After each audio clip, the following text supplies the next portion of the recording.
here in Colorado Springs with Nick Gwiazdowski, who's out doing his evaluation opportunity for the U.S. Freestyle World Team. So, Nick, how things been going? Have you had a chance to really think about what happened in Budapest and your performance and what your takeaway was from that tournament? Yeah, it's been a couple months after Budapest, and just kind of going over some of the things in terms of the entire past year and our preparation and the tournament, as well as looking forward and what's going on next, and just kind of going over those things and figuring out what went well and what didn't go so well and what we can improve on. Were you pleased with your ability to bounce back and finish strong there? I mean, obviously you went there to get a gold medal, and certainly that's something you're capable of. What did you learn about yourself from that challenge this time? I think every time you wrestle, there's new challenges you're faced with. And per se, maybe I wasn't faced with some on the mat with injuries or other things, but they happen and you have to find a way to push through them and prevail. And I'm glad I left with something. Was it the medal I wanted? No. Do I know I'm capable of that? Yes. But when you come home, it's better to have something in hand than nothing. So I'm happy about that. Now, the team made a strong effort, 7 medals, but still couldn't get past the tough Russian group. I mean, I know you guys had some pride going in there. Yeah. Talk about the team. It's been a special group of guys, 2 years in a row, first and then second in the World Championships is pretty rare. Yeah, it was definitely a tough race with them. They're the best, and going in there and being able to compete with them and knowing that it's more than just you competing for a medal. It's an entire country bringing home a championship. It definitely means a lot, and knowing that we're as good as we are and where we were in that mix, that it's a different, little different energy, and there's excitement behind that, and knowing that there's a team race that matters also with your own results.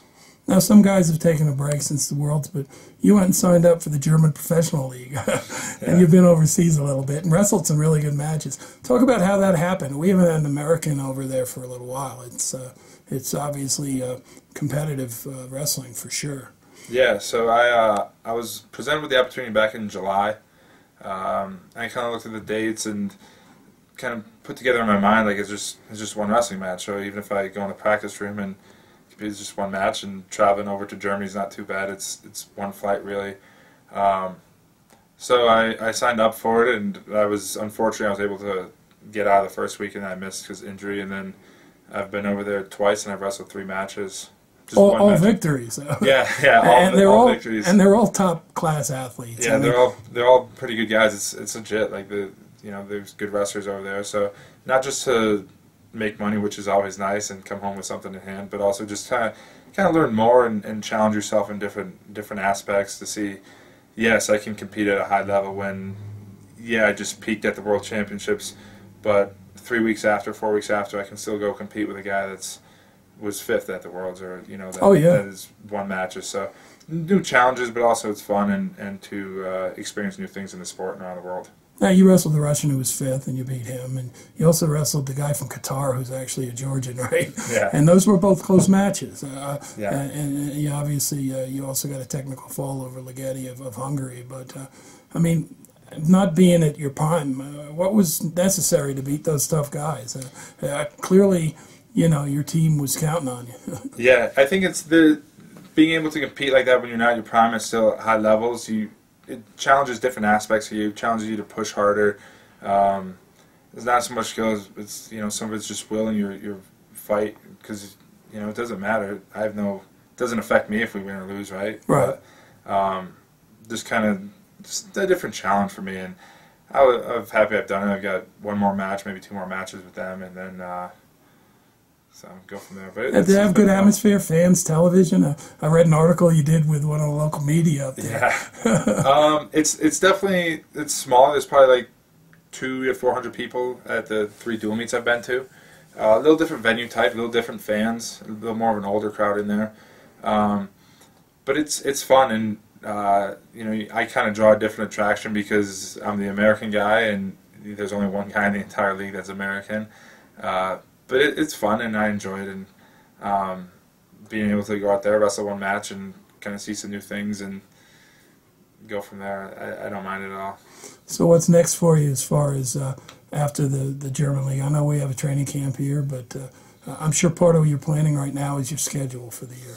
Yeah, so we're looking at that, and we're taking in consideration the match I'll wrestle in Germany in January, but also maybe a match in February.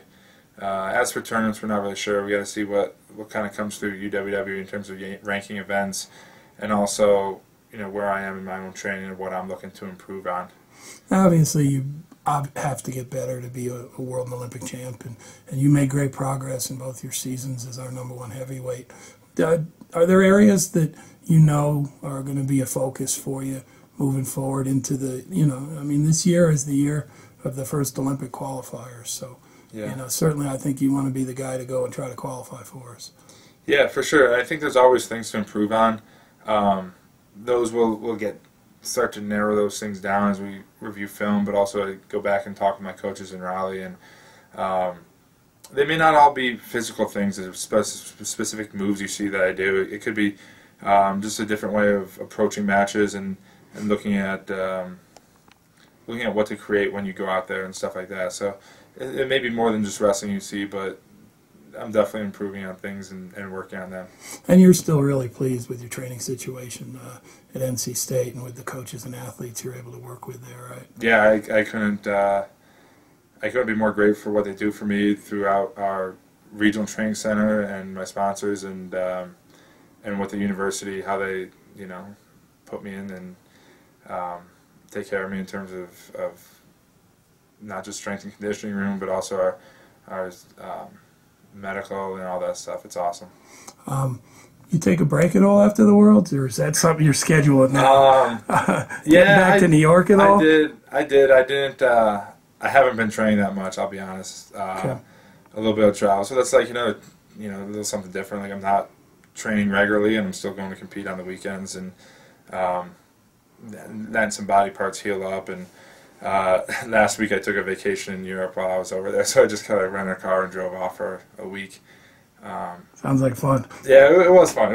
It was fun and something different than normal wrestling trips. How many countries you get? I went from Germany to Switzerland to Italy and then back. So that sounds great. It was fun. A lot of fun. Well, hey, congrats on another good season, and looking forward to what you got for us next year.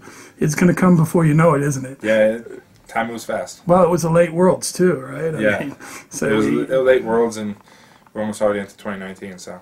Well, hey, happy holidays to you, and thanks for your time, Merry Christmas. buddy. Yep, take care.